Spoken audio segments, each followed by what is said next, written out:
Alright class, Assalamu alaikum. Bismillahir Rahmanir Rahim.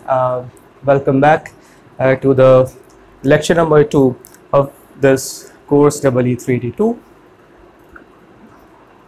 So in the last lecture we were discussing the concepts of fields, and we concluded that a field is something which is a bounded region, and not only the bounded region, to qualify as a field, that bounded region, whether two-dimensional or three-dimensional or even one-dimensional, there should be some sort of important event going on within that bounded region.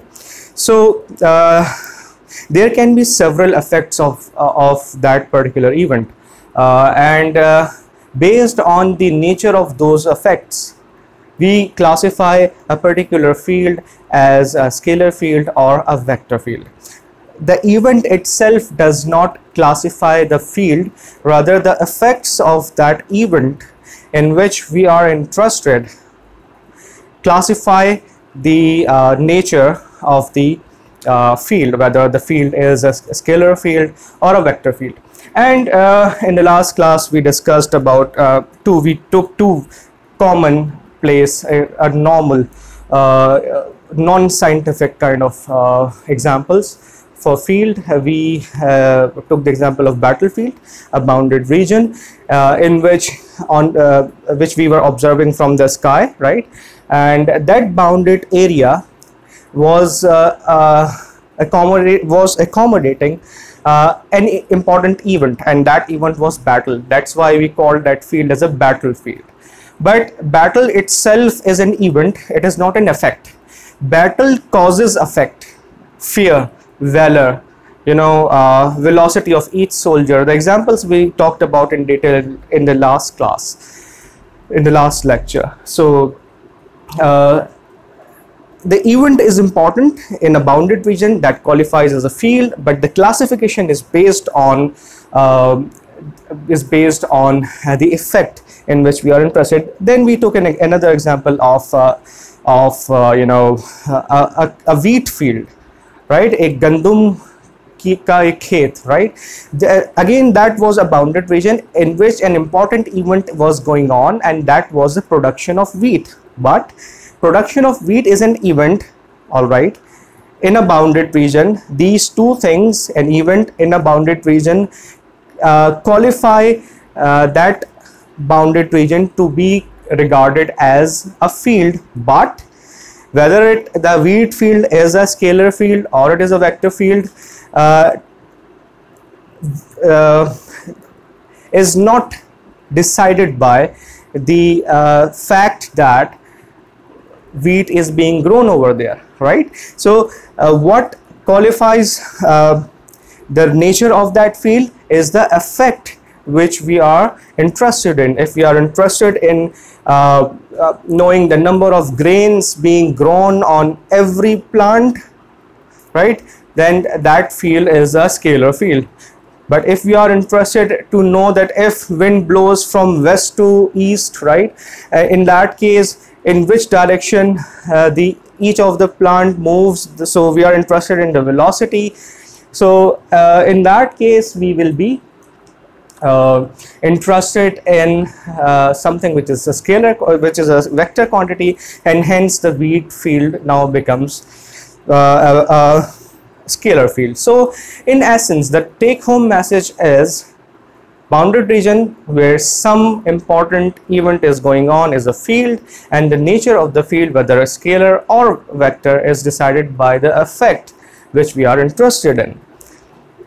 Alright, so one more thing you should be clear about, I think I missed that point in the last class, that if you are interested in one effect, let's say fear, so the whole field is fear. It is not like that you define a portion of the field as a fear field and a portion of the other portion of the field as a valor field, or a portion of the field as a vector, as a velocity field, and the other portion as a fear field. So if you are taking an effect of a field and you are measuring that effect, and then you have to take that particular effect. You have to consider that particular effect on the overall bounded region, on the overall field. So one one effect at a time we take, right? So it's not a combination, it is never a combination. But second important point is that a field, something which a bounded region which can qualify for a field, can be a scalar field and a vector field simultaneously, right? It only depends on the effect in which we are interested. If a particular field offers, or let's say offers 10 effects, we can take one effect at a time, like fear or valor. If all those 10 effects are a scalar field, then that particular field is, can be regarded as a scalar field in general. But it is the effect of the field which decides that whether the field is a scalar field or a vector field. As a wheat field, for instance, or a battlefield can be scalar and vector simultaneously, because it can offer effects which are either scalar or vector.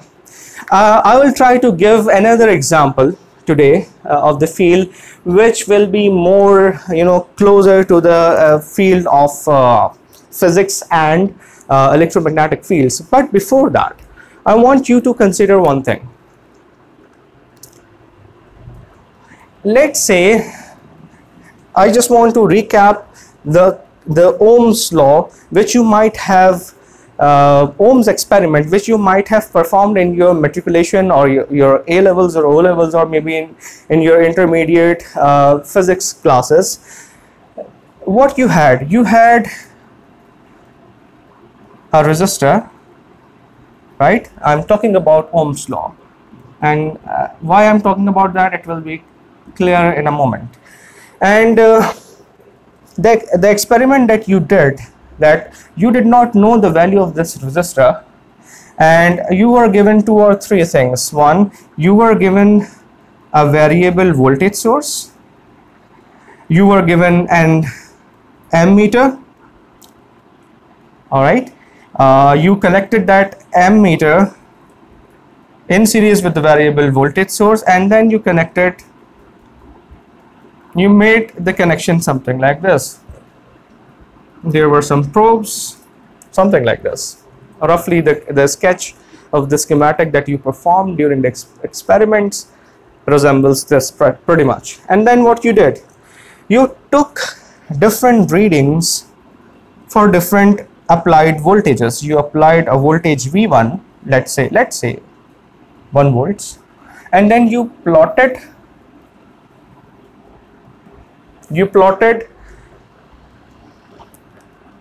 independent variable versus dependent variable. Independent versus dependent. Current was depending upon the voltage. You were controlling this. This is independent. This is independent variable because you are the one controlling it. And the current flowing through this resistor I, it depends on the value of this R and this voltage, this independent variable.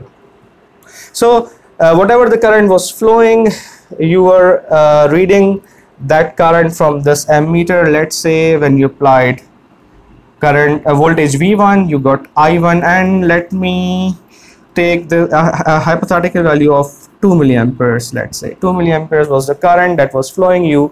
Then you plotted this somewhere here, 1 and 2 milliamperes, alright, and then you changed the voltage perhaps to 2, and then you realized that the current also increased.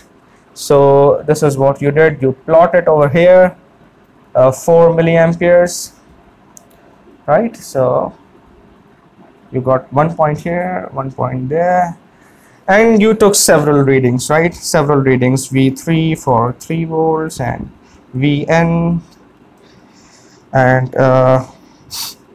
that will be, perhaps the nth voltage. And similarly, you got, for each voltage you got a corresponding current, is it?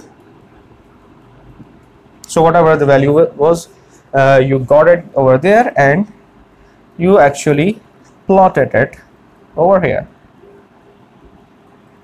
then you got a series of points at the end, 2, 4, 6, 8 milliamperes. You got a series of points.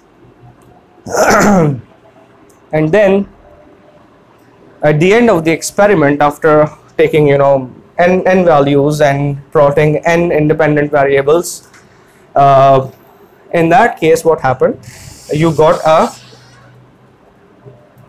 straight line. You got a straight line.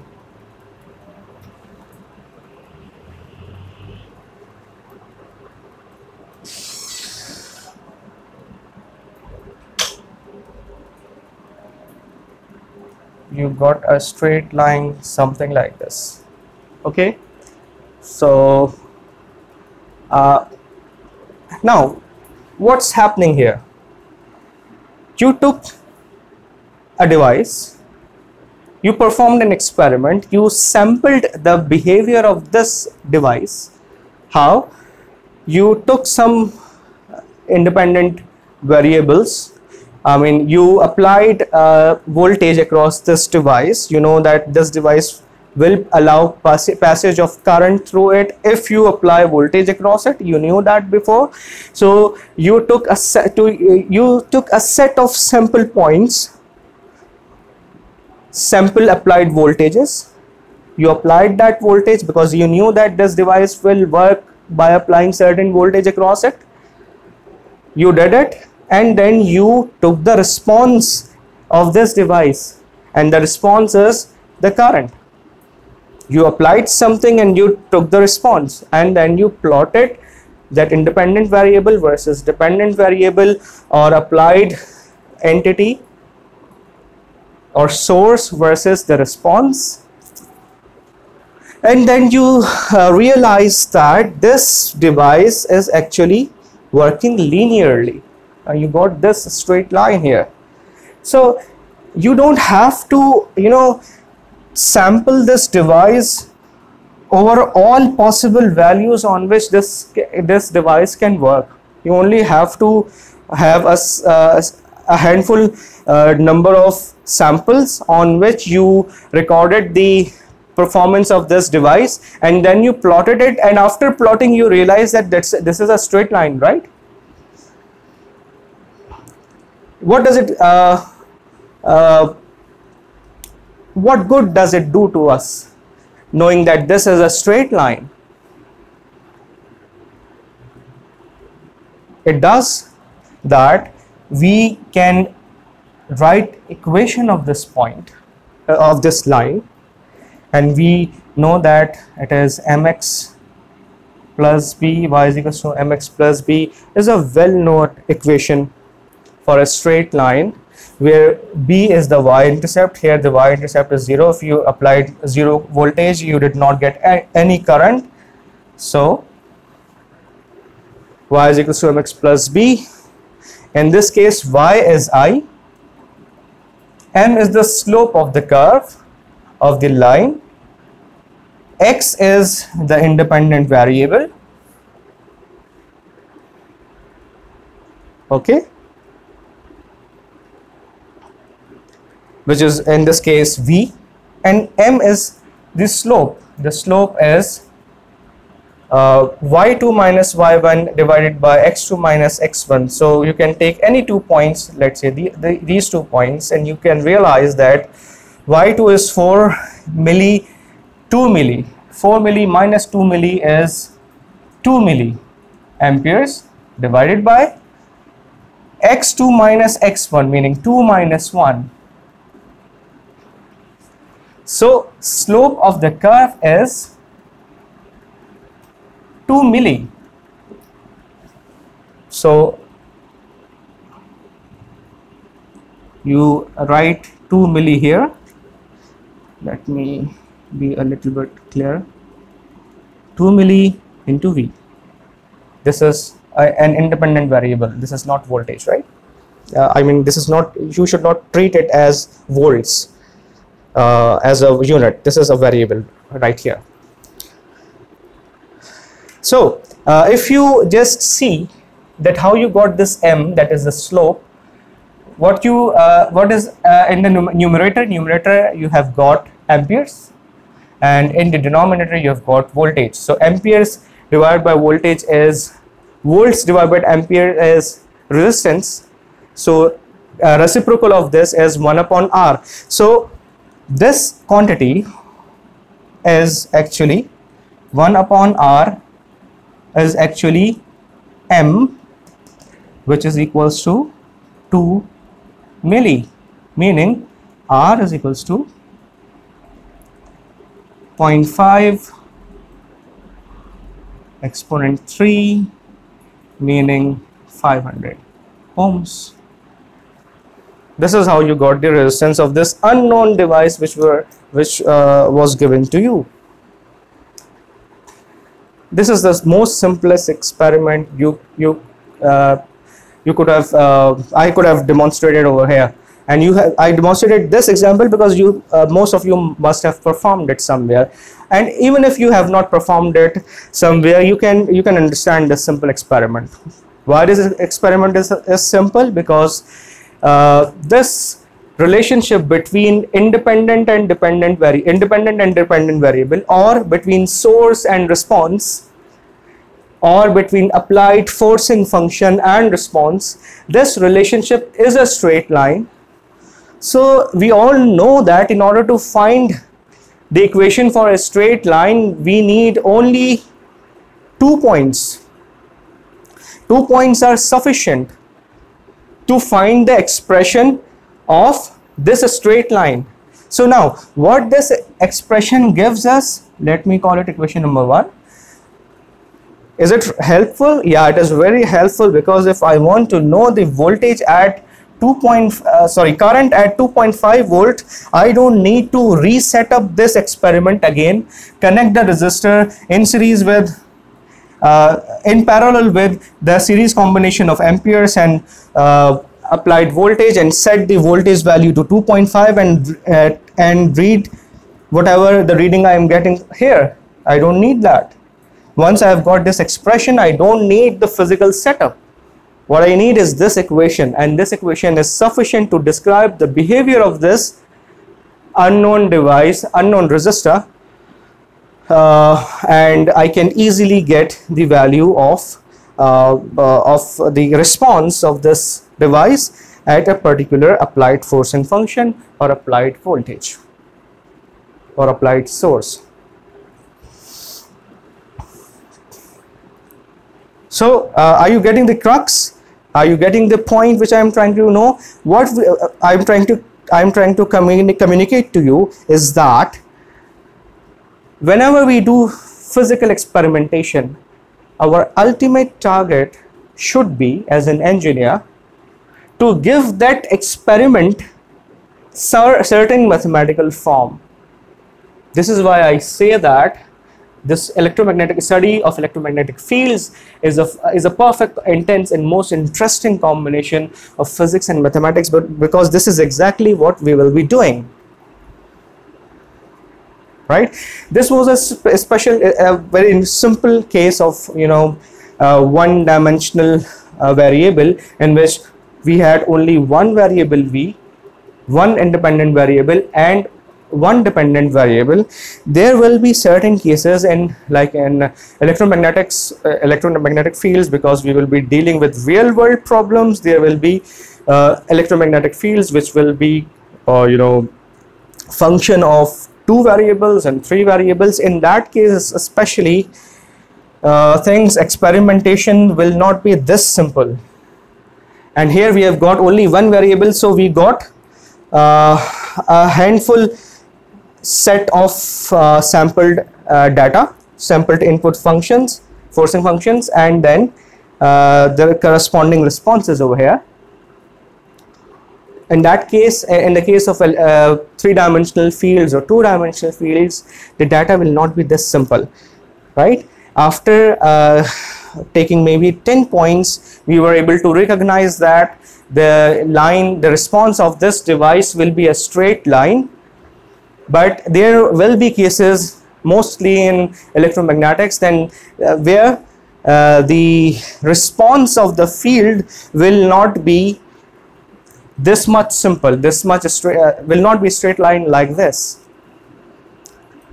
Okay, so what will happen in that case is really important to understand, and mathematics becomes of crucial importance, of profound importance in those cases, especially where the field is changing non-linearly with respect to independent variables. Okay,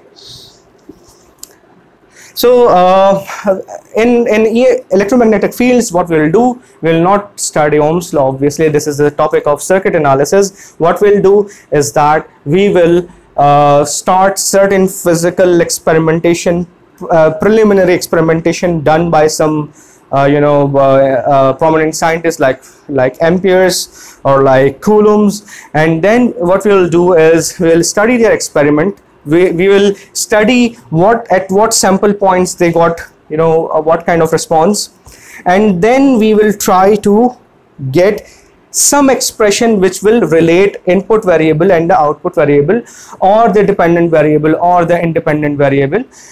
We will try to reach to that expression so that we can get a generalized result which can be used to find the response of the field at any point we want to find the response at. Okay, I think I have spent pretty much amount of time in explaining this concept, but this is really important to understand, to keep in mind throughout this course, because students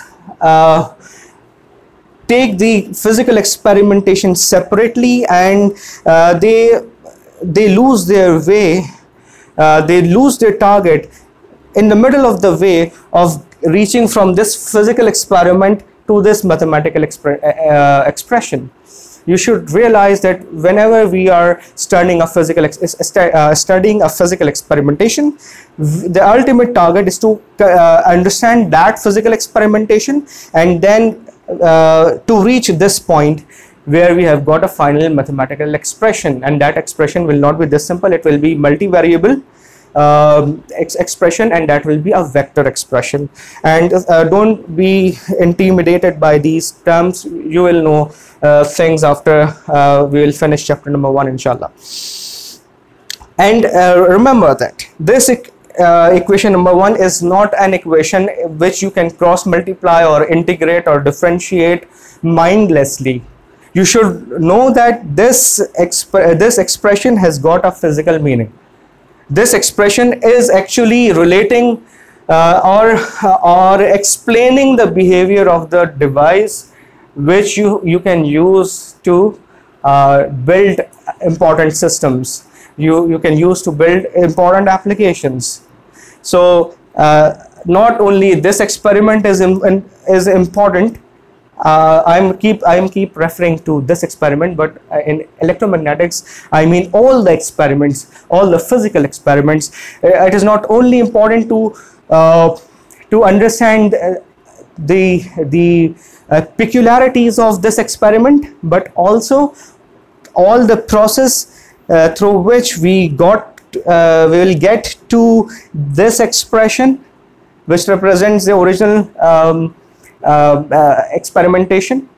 Okay, so it is really important to know the mechanics of the experiment, and then the process through which we get the mathematical expression, and realize at the end that this mathematical expression which we got after a great deal of effort is actually representative of the original experiment.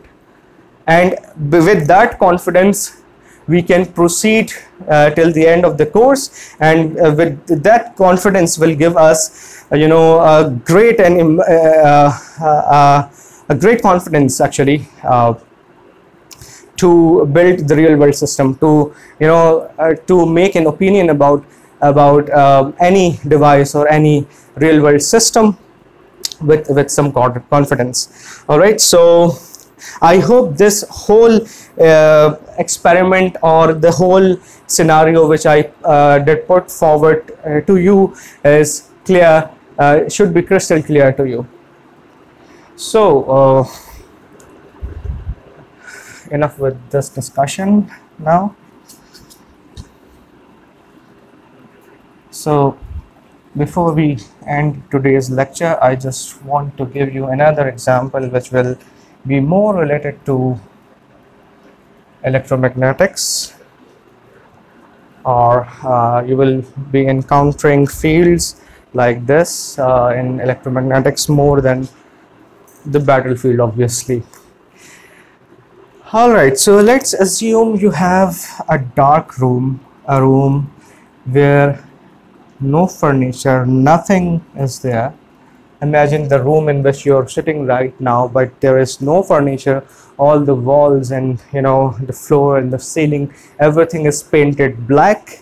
There are no windows or no doors in that room, and somewhere, let's say that let me give a rough picture of that room.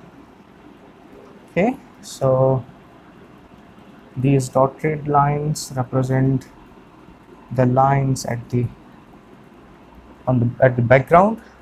Okay, so this one is the ceiling. Okay, so this is the three-dimensional view of the room in which you might be sitting. Let me give you a top view as well. This is the top view.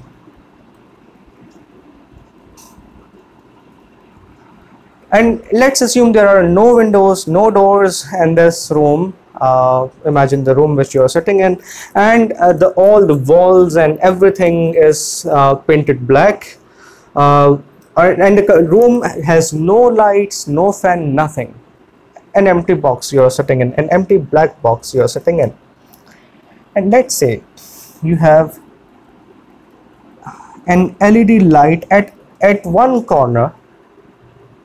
Okay, at one corner you have got the LED light, and let's say this corner, if you watch from the top, if this is your eye, so beneath this point is that LED. Okay, so let's say that corner is this one. These two pictures are not aligned, I'm just giving you a rough picture. And let's say this LED light, which is let's say the wattage is very high of this LED light, the size is very small, but somehow we have got a light which has got 100-watt power, and this power is enough to illuminate all the room, whole of the room. So when this light is turned off, what situation we have? We have a bounded region, a bounded three-dimensional bounded region where nothing is going on, a black dark room. So this is a bounded region, yeah, but this bounded region is a three-dimensional space, nothing more than that, that's all. But if we turn this LED light on, now this room is illuminated. Now this this event of turning that light on defines something within this bounded region, and that thing which this LED light defines is illumination.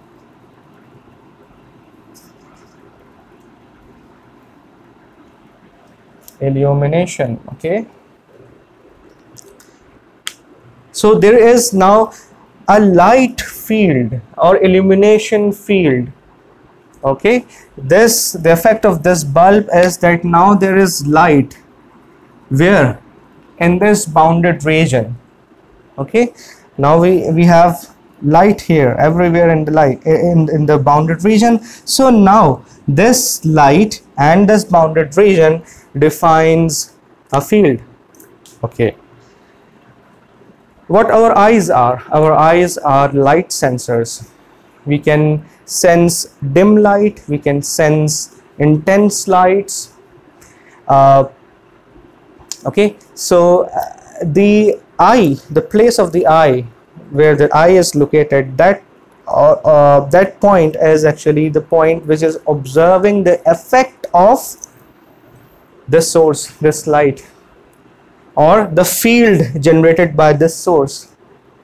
Okay, so we can see that our eyes are the field point, are the point at which the effect of this source is felt, and this source is doing what?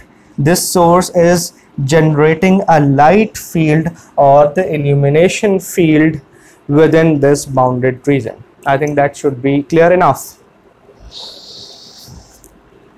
So what happens if we move closer to this point?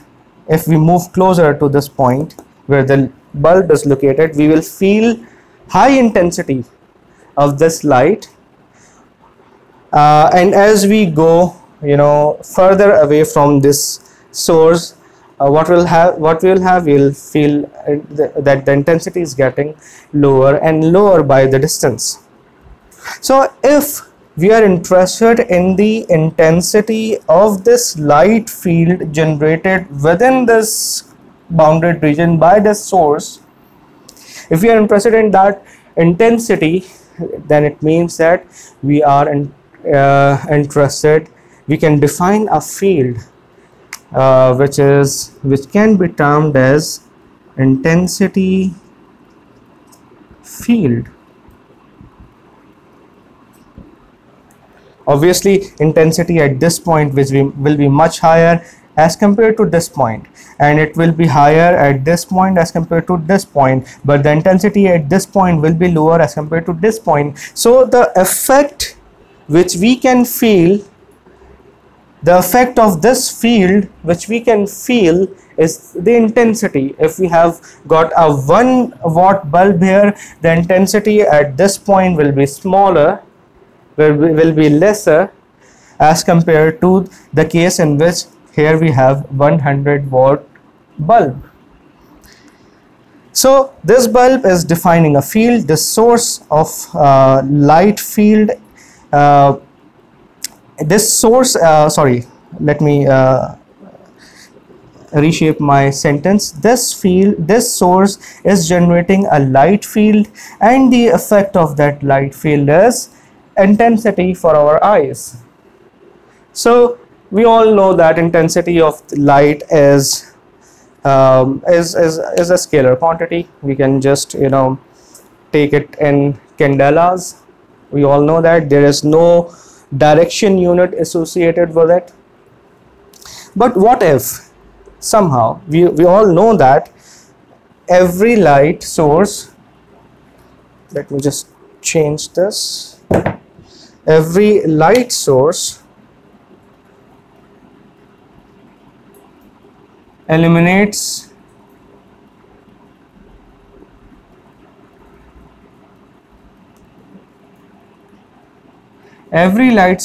emit photons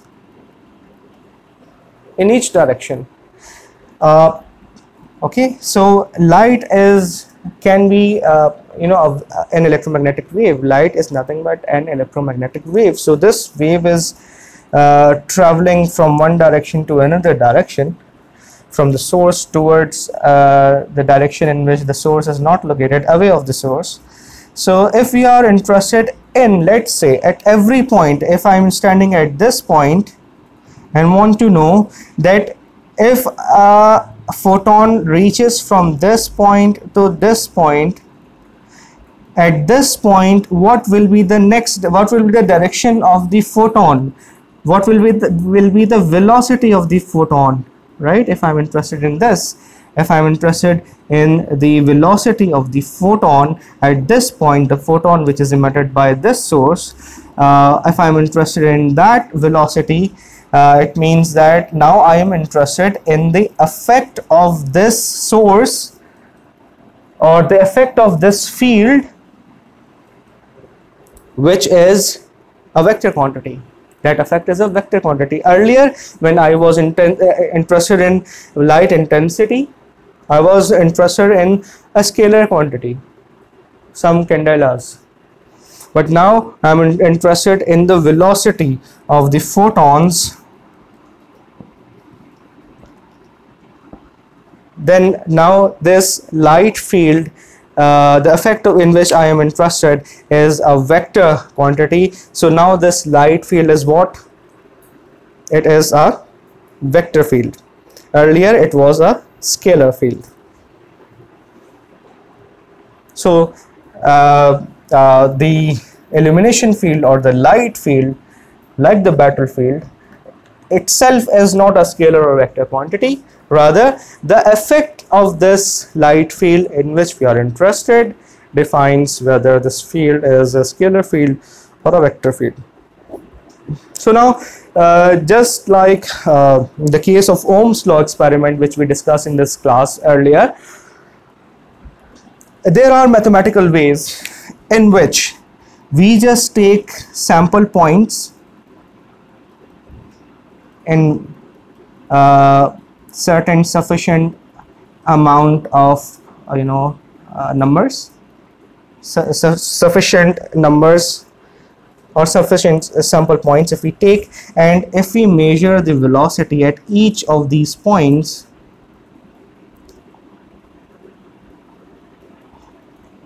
velocity of photon passing through each of these sample points, we have mathematical ways to generate a mathematical expression which will give us a formula for velocity,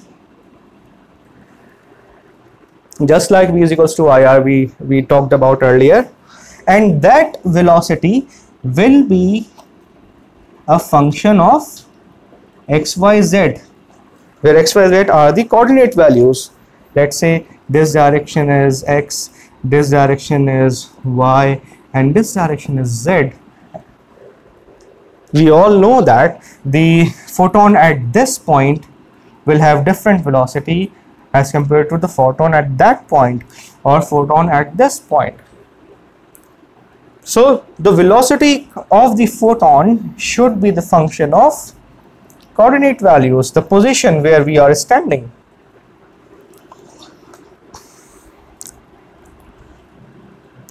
Okay, so now we have got a mathematical expression which will be a vector quantity.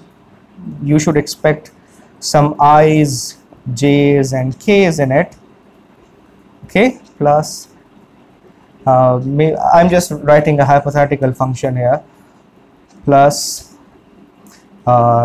x, y, z square plus x square z cube. Let's say we get this expression, and now if this expression is representing this the velocity field of each photon within this setup, within this light field setup, this or this same, then if I replace the position in terms of x, y and z, I should be able to get the velocity of photons at any point in this field. If I replace the point of interest here, I should be able to get the velocity at the point of interest, velocity of the photon within this light field. Okay. Similarly, if we are interested in some light intensity, so let me define that light intensity by the variable I. This is not current, this is light intensity, or let me append an L in subscript just to show that this is the intensity of light. And since this is a scalar quantity, and we all know that if I'm standing here, the intensity will be lesser as compared to this. If I'm standing here, the intensity will be more as compared to this intensity at this point. Okay, intensity at this point will be smaller as compared to intensity at this point. Intensity at this point will be higher as compared to intensity at this point. So intensity, although a scalar quantity, but it is changing with respect to the position. So we should expect that if we take certain sample points here within this field and measure the intensity, so we have mathematical procedures you should just know this, that we have mathematical procedures which you will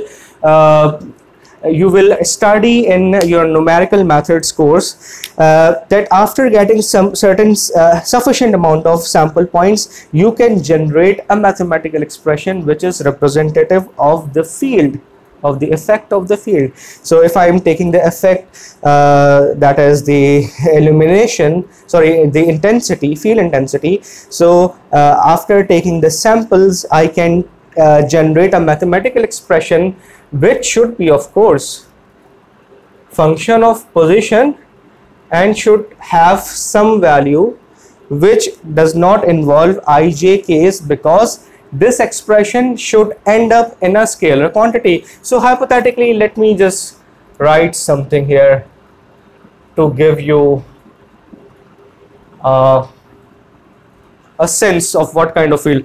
This is just an arbitrary function.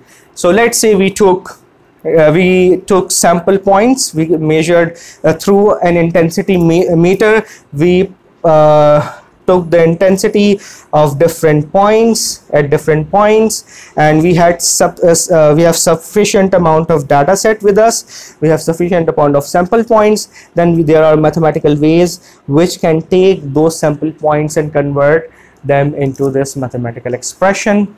And now this expression is representing this field exactly, almost exactly.